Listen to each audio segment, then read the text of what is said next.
What is up, you guys? It's your buddy Upshall, bringing you guys some Battlefield 1 beta gameplay. I'm so stoked that this beta is out. It's going to be out until September the 8th. So I'm going to be just, over the next week, you're just going to see the channel pretty much being taken over by Battlefield 1 just because that's all I'm going to be playing. I'm guessing right now I'll be on playing this game for probably about 10 hours today.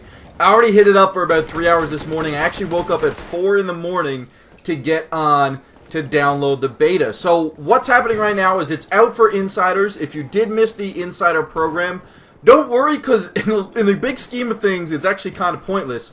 All it gives you is one extra day of being able to play the Battlefield 1 beta, so it's not going to be that huge of a loss if you did miss out on it. Now, from this point onwards, the gameplay will be me in the big tank, the big-ass Landship, because this dummy on the enemy team actually bailed on their tank, like, because a medic was in front of him. Sometimes people in this game do things that I will never understand.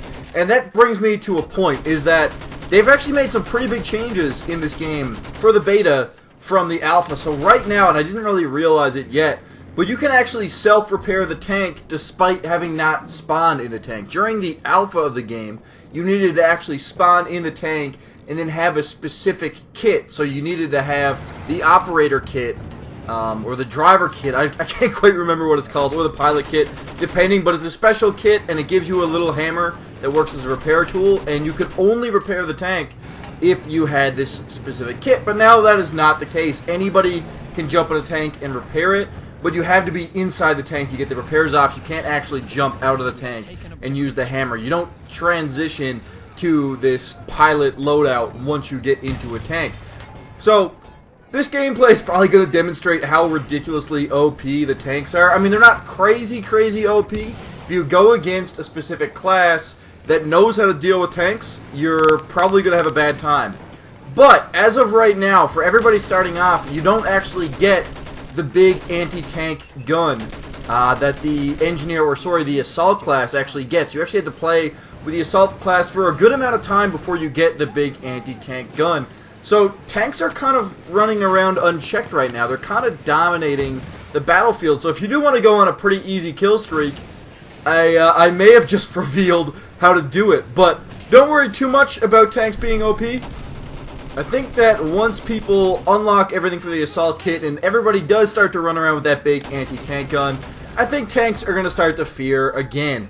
And I don't know. I kind of have mixed feelings so far about the beta right now, because I did have experience playing the alpha. I did have experience playing on the map St. Quentin Scar, which is not available for this beta. We only get this desert map. And this desert map really, it kind of sucks for Conquest. It's actually kind of pitiful because it's way too open.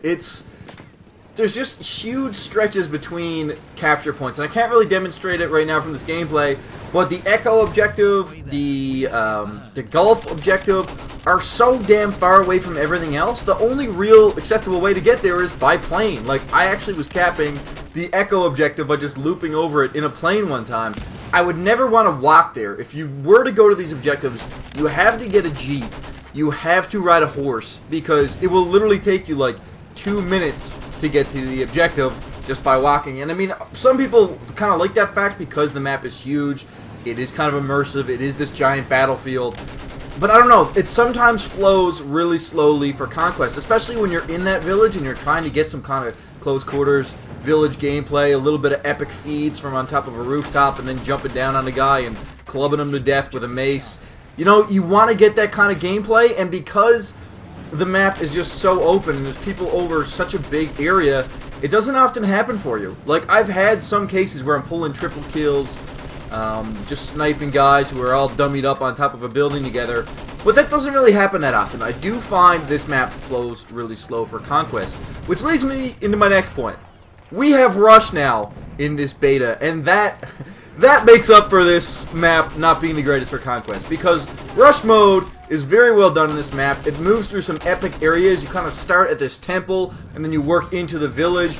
It's super cool. I really like the way Rush is set up, and I do like kind of the old school feel, and like this, when you set the alarm, or you set the MCOM, if people watching this video are familiar with, Rush is basically an objective. You push through this area, and you capture these objectives, and then once you capture the objectives, you open up another set of objectives.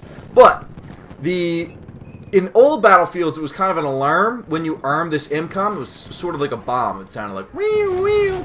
But now it actually is a cowbell. So it's like, it sounds like somebody's ringing a bell at this objective that you armed to signal to everybody, yo guys, get it together, come disarm this shit. So that's pretty cool. I do like that touch. I overall just like the way Rush flows, and they have changed it to 12 versus 12, which I find is pretty good. It makes for a more tactical Rush game, but at the same time, it's not quite the same chaotic, epic feel. I would like to see an option to have 12v12 Rush and 16 versus 16 Rush, which is what it usually is in past Battlefields. I mean, once the full game launches, they should have pretty big server options so that you can kind of pick whatever you like. But for the purpose of this beta, it's only 12 versus 12. Now, another thing I've noticed that they've definitely changed from the alpha to the beta is that the medic class feels a lot more useful now. It feels like it's in a good place. And I think a lot of that's got to do with the fact that I don't 100% know this, but I think, and I'm kind of looking to see if the subreddit is saying the same thing for Battlefield 1, and people are saying the same thing, but it feels to me like players heal a lot slower. Like, if you take damage, normally in the normal core mode for Battlefield, it's different for hardcore, but in the regular Battlefield, once you take damage, you will heal yourself over time. So after, I don't know, maybe 10 or 20 seconds, your character will then gradually tick his health back up, and then eventually you'll go back to 100% health, and you'll keep rolling along with a full head of steam. Well, it feels like in the alpha that happened pretty quick. You would heal up fairly quickly. It feels a lot more delayed now in the Battlefield 1 beta, which I think is a good thing, because it did kind of feel like I never really needed to search for a medic to get my heals. I always just kind of healed myself. So I'm kind of glad that DICE has listened to the audience, because a lot of people did kind of cry out for a more useful medic class. But that's it for me for today. This is going to be my first video of Battlefield 1. I'm going to be playing this all day. So again, expect a lot more content. If you did enjoy the video, leave a like down below. Subscribe for more gaming stuff. And I'll see you guys soon. Thanks for watching.